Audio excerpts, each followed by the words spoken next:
नमस्कार. मी भाऊ तोरसेकर. तुम्ही बघत आहात प्रतिपक्ष. मित्रांनो, बऱ्याच दिवसांनी पवार साहेब मैदानात आले, आखाड्यात उतरले, खेळपट्टीवर उतरले. काय काय वर्णन करायची ती करा.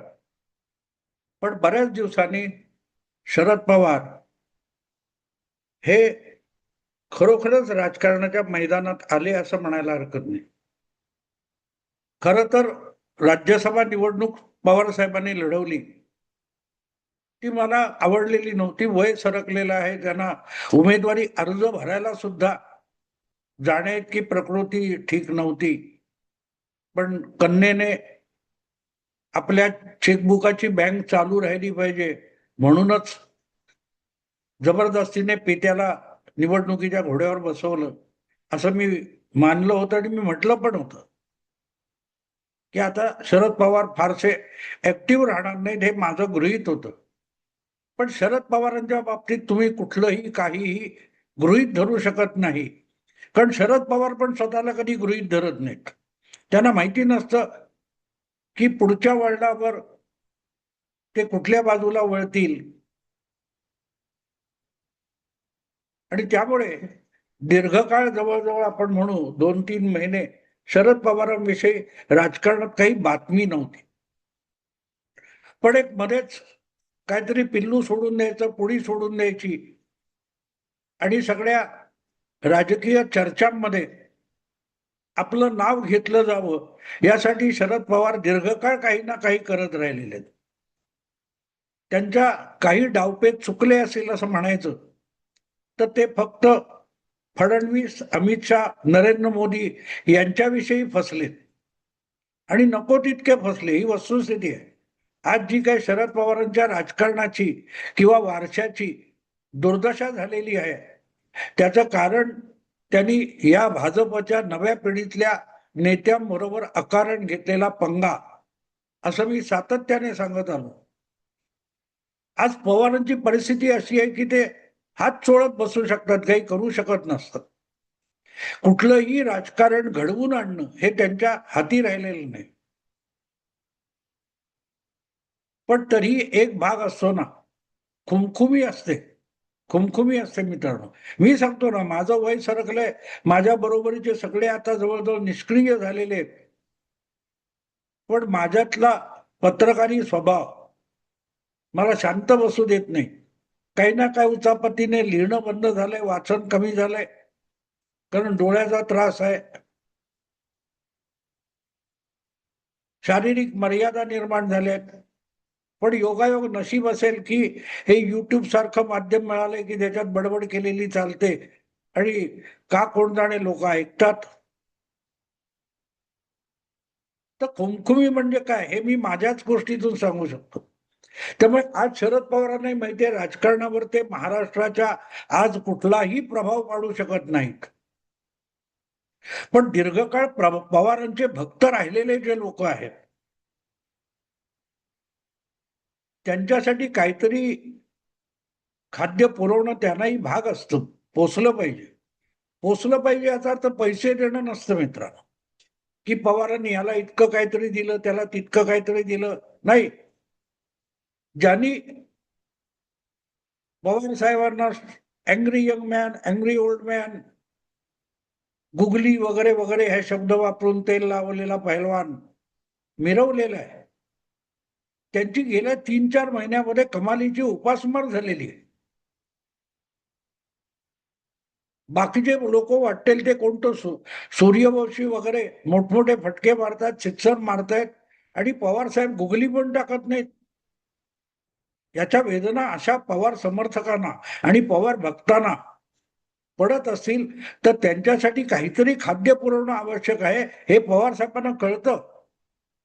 म्हणजे 1-2 तर त्यांचे भक्त मी असे बघितलेले की झालं आता पवारांचा पक्ष बुडाला तरी चालेल, इतकं फ्रस्ट्रेशन आलेले सुद्धा 1-2 पत्रकार आहेत की बस झाला आता पवार संपले.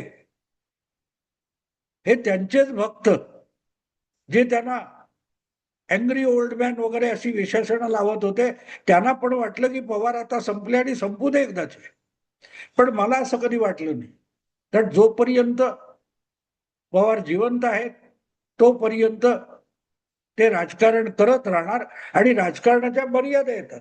राजकारण म्हणजे एखादी उचापत केली, कोणाची तरी टोपी उडवली आणि गंमत बघत बसलं आणि आपल्या नावाची चर्चा होते ना यावर सुखी राहणं, या स्थितीत आहेत. आणि म्हणूनच बऱ्याच दिवसांनी पवार साहेबांनी परवा एक गुगली टाकली आणि अशी काय गुगली टाकली की त्या जंगल बुक मधले सगळेच्या सगळे मोगली आपल्या कमरेचं सोडून चड्डी पहन के फूल खिला है या गाण्याच्या चालीवर धावत धावत मैदानात आले. बघा साहेबांनी परत गुगली टाकली. पण ते विसरतात की पवार साहेब क्रिकेटमध्ये लुडबुडत होते, तो काळ गेलाय. गावस्कर वगैरे तर कधीच निवृत्त झाले, सचिन सुद्धा निवृत्त झालाय आणि आजचा जमाना हा विराट कोहलीला मागे टाकून वैभव सूर्यवंशीचा आहे. तुम्ही गुगली टाका, नाही तर आणखीन कुठचा शॉर्ट बॉल टाका, सिक्सर सिक्सर. आणि त्यामुळे पवार साहेबांनी हातात बॉल घेतला आणि त्यांच्या हातात तो सावरता आला नाही म्हणून पडला, तरीही गुगली, अशी वर्णनं करायची छटक ज्यांना लागलेली आहे त्यांना काहीतरी खाद्य पवार साहेबांनी देणं आवश्यक होतं.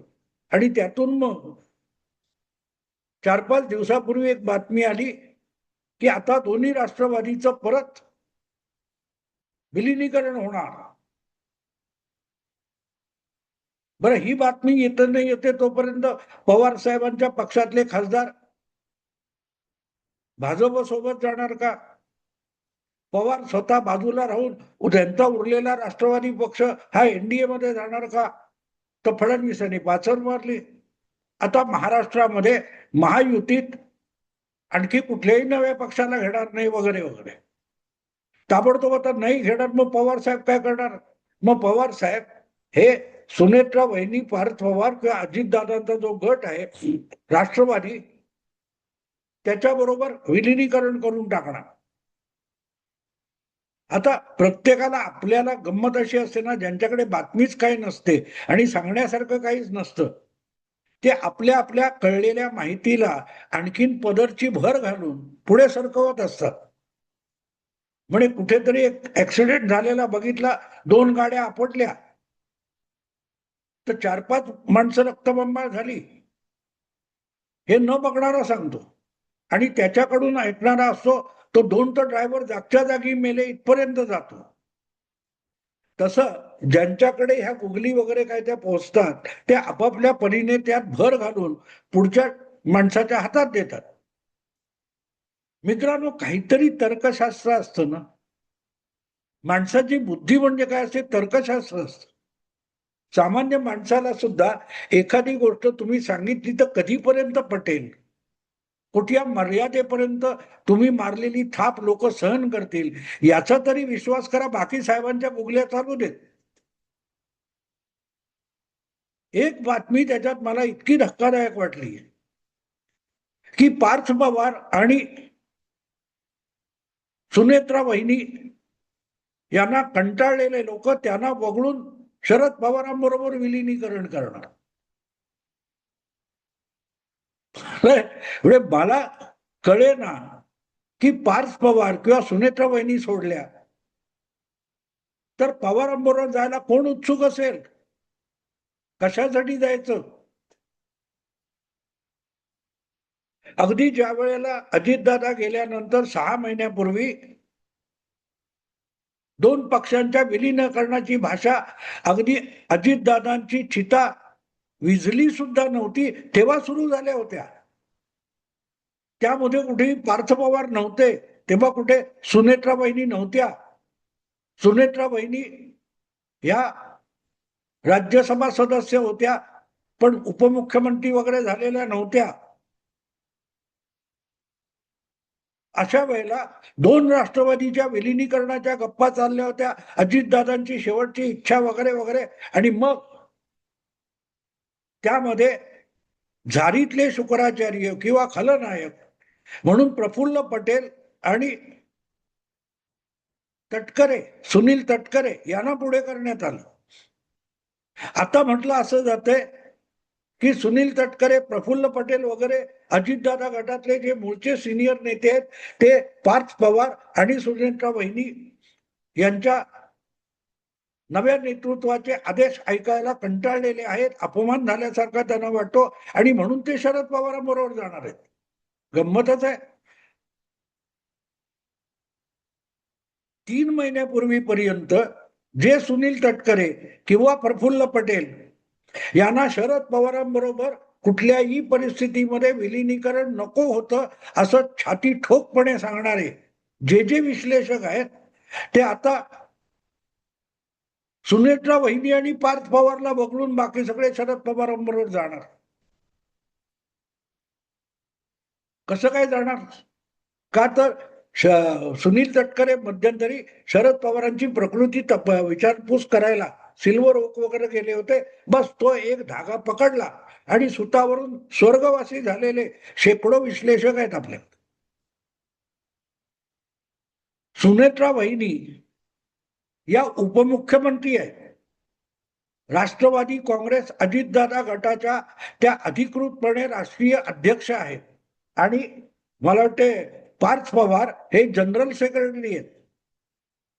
त्यांच्या लिखित पत्राला निवडणूक आयोगाकडे जितकी किंमत आहे तितकी किंमत उरलेल्या कोणालाही नाही. दुसरी गोष्ट अशी की या दोघांना सोडून शरद पवारांबरोबर जायचं असेल तर बाकीचे आमदार किंवा खासदार काय म्हणतात बाजूला ठेवा. सगळ्यात मोठी ताकद गट कुठचा असेल तर 10 का 12 आमदार राष्ट्रवादीचे हे मंत्री आहेत. त्यांना सुनेत्रा वहिनी यांना सोडून जायचं असेल, शरद पवारांकडे जायचं असेल तर आपली मंत्रीपद सोडावी लागतील. किंवा सुनेत्रा वहिनी आणि पार्थ यांना वगळून जेव्हा म्हणतो तेव्हा या 12 मंत्र्यांना वगळून असं म्हणावं लागतं. कारण सुनेत्रा वहिनी उपमुख्यमंत्री आहेत आणि राष्ट्रवादीच्या महायुतीमधला सगळ्यात मोठा जबाबदार नेता म्हणून सुनेत्रा वहिनी यांची गणना होते. तेव्हा त्यांना झुगारून कोणी शरद पवारांच्या राष्ट्रवादी मध्ये जायला निघालेला असेल तर त्याला आपलं मंत्रीपद सोडावं लागेल. कारण सुनेत्रा वहिनींच्या मेहरबानीवर इच्छेनुसार हे सगळे राष्ट्रवादी अजितदादा गटाचे लोक फडणवीस मंत्रिमंडळामध्ये आहेत आणि त्यांना आता पवारांसाठी इतकं प्रेमाचं भरतं आलंय की ते मंत्रिपदावर लाथ मारून शरद पवारांकडे जाणार आणि विलीन होणार. हे तर्कशास्त्र कुठून आणलं? सत्ता आणि निधीशिवाय राजकारणात काही करता येत नाही हा मुळात राष्ट्रवादीचा सिद्धांत आहे. किंबहुना त्यासाठी शरद पवार गटातले अनेक खासदार आणि आमदार सुद्धा सत्तेत सहभागी व्हायला उतावळे झालेले आहेत. अशा वेळेला अजितदादा गटातले काही नेते आणि मंत्री हे पार्थ पवार यांची अरेवरावी नको म्हणून मंत्रीपदावर, सत्तेवर, निधीवर लाथ मारून शरद पवारांकडे जाणार. हे कुठलं तर्कशास्त्र आणि तर्कट आहे ते मला कळेल नाही. पण हे मांडणारे लोक कोण आहे ते बघितलं तर तुम्हाला कळेल की त्यांची हयात पवारांनी टाकलेल्या गुगलीवर उडालेले झेलण्यातच गेली आहे. कधी बॅटिंग केली नाही, कधी बॉलिंग केली नाही, फक्त फिल्डिंग करायची आणि पवार साहेब जेव्हा गुगली टाकतील तेव्हा उडालेली कॅच असेल ती घ्यायची. एवढीच ज्यांनी राजकीय विश्लेषणातली मॅच खेळलेली आहे अशा लोकांनी हा प्रकार आणला की पार्थ आणि सुनेत्रा वहिनी यांना कंटाळलेले लोक हे त्यांना वगळून शरद पवारांकडे जाणार. सुनेत्रा वहिनी एकट्या नाही आहेत. वारंवार मुख्यमंत्री आणि भाजपचे महाराष्ट्रातले सर्वोच्च नेते देवेंद्र फडणवीस यांनी सांगून झालेलं आहे की अजितदादांच्या पाठीशी त्यांच्या पत्नी आणि त्यांचं राजकारण याला सर्वतोपरी मदत करायला आम्ही सज्ज आहोत. आणि म्हणूनच जे कोणी राष्ट्रवादी अजितदादा गटातले सुद्धा सुनेत्रा वहिनींना वाऱ्यावर सोडायला जातील, त्यांना महायुतीमध्ये स्थान असणार नाही याची काळजी खुद्द फडणवीस घेऊ शकतात. तर सुनेत्रा वहिनी पार्थ पवार एवढं बोलून चालत नाही. फडणवीसांची नाराजी पत्करून शरद पवारांकडे जाण्याची किती आमदारांची हिंमत अजितदादा गटामध्ये आहे, किती मंत्रिपदावर लाथ मारणार तेही जरा सांगा. हे ते भुजबळांना आवडत नाही, हे तटकरेंना आवडत नाही, हे सगळं आपल्या आपल्या मनातले मांडे आहेत. तुम्हाला कदाचित बघायला आवडत नसेल की कालचा पोरगा पार्थ तो भुजबळांना काहीतरी सांगतोय, हे तुम्हाला बघायला आवडत नसेल. आणि त्यापेक्षा सगळ्यात मोठी गंमत, हेच लोक जे आज सुनेत्रा वहिनी आणि पार्थ पवारांना वगळून भाषा बोलतायत, तेच लोक काही दिवसांपूर्वी, आठवड्यांपूर्वी, 2 महिन्यापूर्वी पार्थ पवार आणि पवार, शरद पवार साहेब या दोघांचं कसं गुलूगुलू चाललंय आणि शरद पवारांच्या सल्ल्यानेच पार्थ पवार काय काय करतायत हे सांगणारे लोक तेच आहेत जे आज वगळूंची भाषा बोलतात. या लोकांना मूर्ख वाटत. जंगल बुक बघून वाढलेली ही माणसं आहेत. मोगली नावाची मालिका बघितली आणि मग त्या जंगल बुक मध्ये तो मोगली नावाचा जंगलात वाढलेला मुलगा, त्याला ती अस्वल, लांडगे हे आपल्या मुलासारखं कसं वागवतात, ह्या फॅन्टसीमध्ये जगलेली जी पिढी आहे आणि आता ज्येष्ठ आणि विश्लेषक झालेली आहे, ते स्वतः मोगली बनून गेले पत्रकारी क्षेत्रातले. आणि चड्डी पहन के फूल खिलाय तसं यांची फुलं फुलत असतात की पवार साहेबांची गुगली. हे सगळे यांना त्यांना वगळून पवार साहेबांकडे जाणार आणि जाऊन काय करणार, याला गुगली म्हणतात मित्रांनो. ना इकडच्यांना कळत ना तिकडच्यांना कळत, आणि जो सांगतोय त्यालाही नाही कळत. पवार साहेबांनी आयुष्यभर अशी जी पत्रकारांची फौज बाळली ज्यांना पवार साहेब कधीही कळले नाहीत,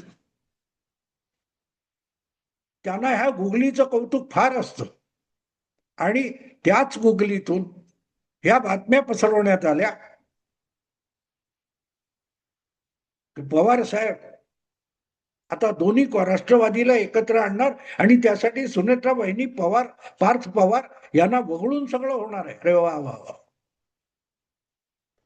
पार्थ पवार किंवा सुनेत्रा वहिनी यांना वगळून याचा अर्थ महायुतीच्या राजकारणामध्ये पवार साहेब फडणवीसांना वगळून हस्तक्षेप करणार आहेत. काय आत्मविश्वास असेल अशा बातम्या पसरवणाऱ्यांचा. कौतुक वाटतं मित्रांनो. पण असो, पवार साहेबांनी गुगली टाकली आणि हे सगळे रानावनात मोकाट नागडे फिरणारे मोगली हे ताबडतोब पवारांच्या सेवेत हजर झाले. असो, आत्ता थांबतो. आवडलं लाईक करा, शेअर करा आणि प्रतिपक्षाला सबस्क्राईब करा. नमस्कार.